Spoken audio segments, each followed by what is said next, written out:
Hello and welcome to my channel. Well, you've talked me into it. This is the third part of my vintage comic book board game series.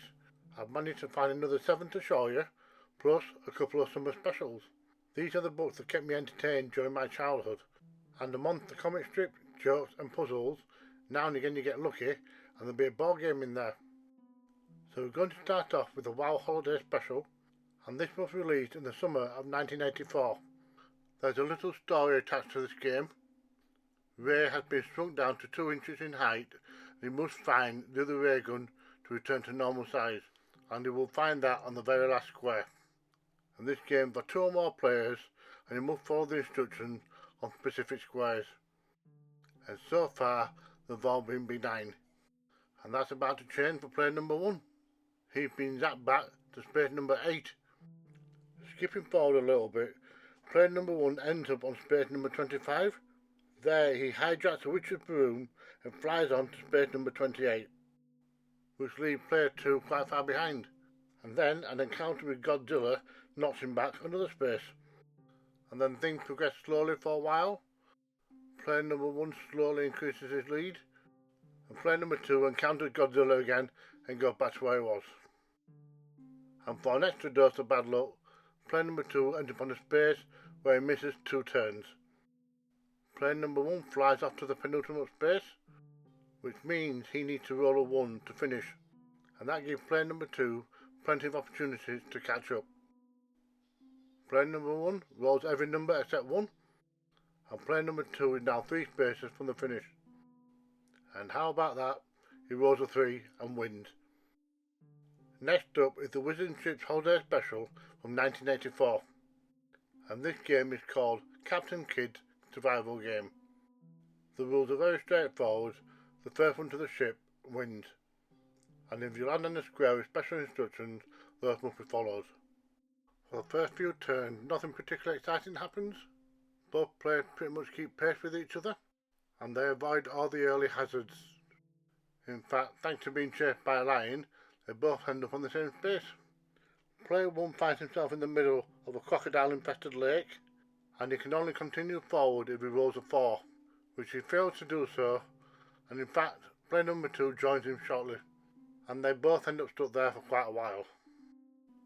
Eventually they escape, and player 2 takes the lead, and player 1 lands on a little bit of bad luck. He's stuck in the desert and can only move on if he throws 2 6s, and the chances of that happening aren't good. And this leaves player 2 pretty much free to head to the finish, as he avoids every single obstacle, just like player 1 avoided every single 6. Eventually he finds himself at the foot of the gangplank, and with no more numbers in front of him, he's finished the game and he wins. Next we have the Wizarding Ships Annual from 1989, and this game is called the Giveaway Game, where the aim is to be the first person to give away all your money. And to do that, you either have to land in a space with a friend and give them £100, or be the first person to reach the finish. As an added twist, the player can either go forward or backwards, whichever benefits them. And should anybody earn £1.5 grand, they're automatically out of the game. So basically, money is bad. The characters featured had their own comic strip. We have the Bumpkin Billionaires, and we have Mustafa Million. Right, player 1 is represented by the green counter, and player 2 represented by the red. And the same colour counters are used in the cash table, so we can keep track of the money. And so far the green player just dropped down to £300, while the red is on £700. And unfortunately he goes back up another 100.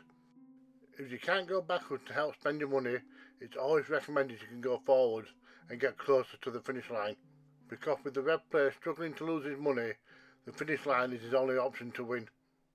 The green player on the other hand could win it either way, and he's just given away another £100. He just needs one more lucky roll to win. And with the roll of 3, no matter which way he goes, he can gain £100. So he might as well head towards the finish line and hope to cut off the red player, who on his next roll ends up 1 space away from the finish. And green gains another £100, landing just behind him, although it's just about game over now, as red needs any number to finish. And the last entry for Wizarding Ships their annual for 1990. And this one is called Toy Boy's Journey to the Toy Factory. The rules are very basic. Highest number goes first, and the first person to reach the factory at the end wins. We've already rolled, and purple player goes first. The green player quickly overtakes him, but lands on the hazard square. He loses a turn just so he can pull a cracker. And this gives purple a chance to catch up, and even overtake. With this being a toy factory, it's full of images of various toys, along with a lot of festive items, like Christmas trees, Christmas puddings and so forth. So it's got a nice holiday feel to it. Anyway, green lands on the square, sends him all the way back to the beginning. Then it's purple's turn to land on the special square. Except he hits a 6 with a cricket bat and moves forward 6 squares. So after a few rounds, green slowly starts to catch up, but purple ends up with another boost, and a friendly reindeer gives him a shortcut to space number 61. And it takes a couple of turns for green to eventually run into a little bit of good luck, and he lands on the square, which tells him to roll on to square number 57. That's an advance of a whole 8 spaces, which means green has a slightly better shot of winning now, but that's only if purple keeps rolling low numbers. Which he doesn't, and before you know it, he's kicking down the door to the factory. Next up is Shiver and Shake from 1984, and this game is called Diamond Dungeon. For this game, you can roll a dice for movement and go in any direction that you choose, providing that is you avoid U-turns, and then you've got to start exploring the dark blue rooms, and you're not allowed to go in the same room twice in a row. But once in there, you roll the dice and look at the chart on your right hand side, find the corresponding number, and it tells you what you'll find in the room. And what you're looking for is some treasure. Also, to get into a room, you must roll the exact number, which does mean that you end up pacing back and forth in the corridors.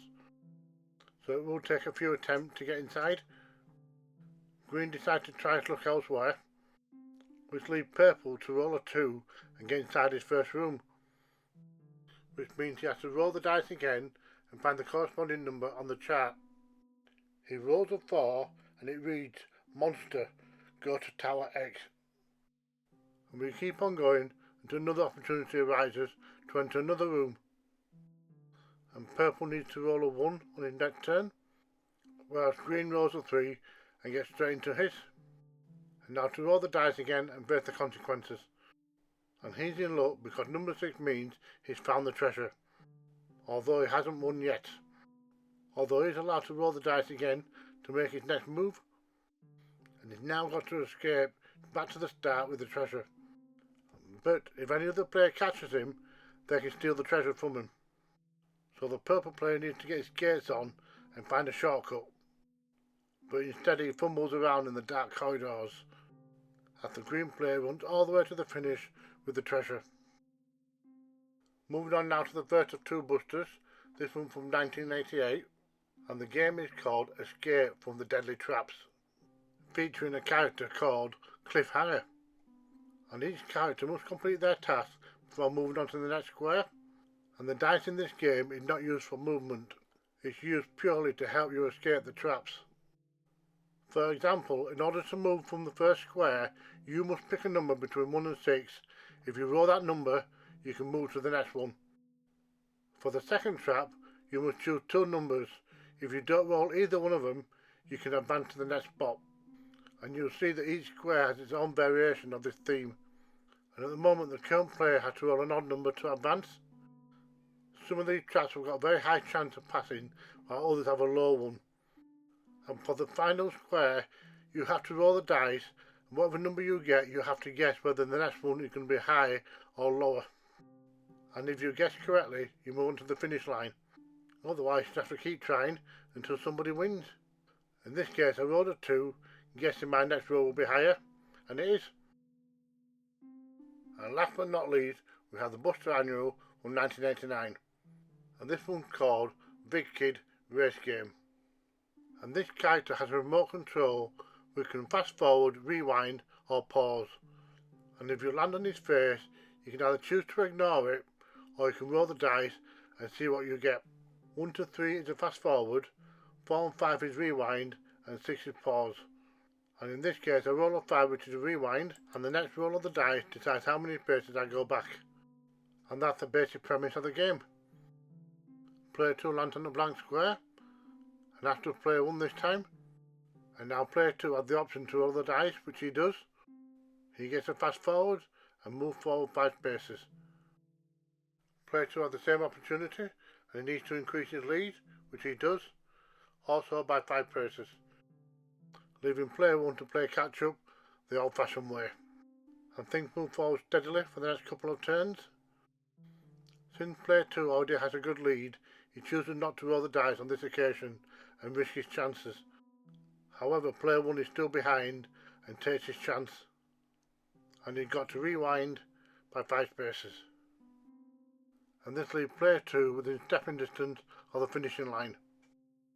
If you think it's all over, it is now.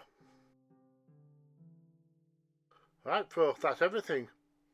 There's unlikely going to be a 4th entry into this series, as I've basically run out of books, and it will take quite a bit of time tracking down more, because not every annual included a game. So which one was your favourite? Which game do you think could be revived and let loose on today's market? I can certainly see the potential in some of them.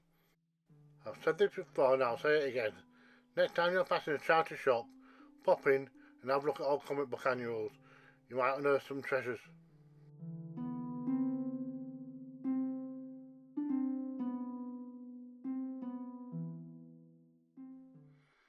Thank you for watching. Don't forget, if I can do it, so can you.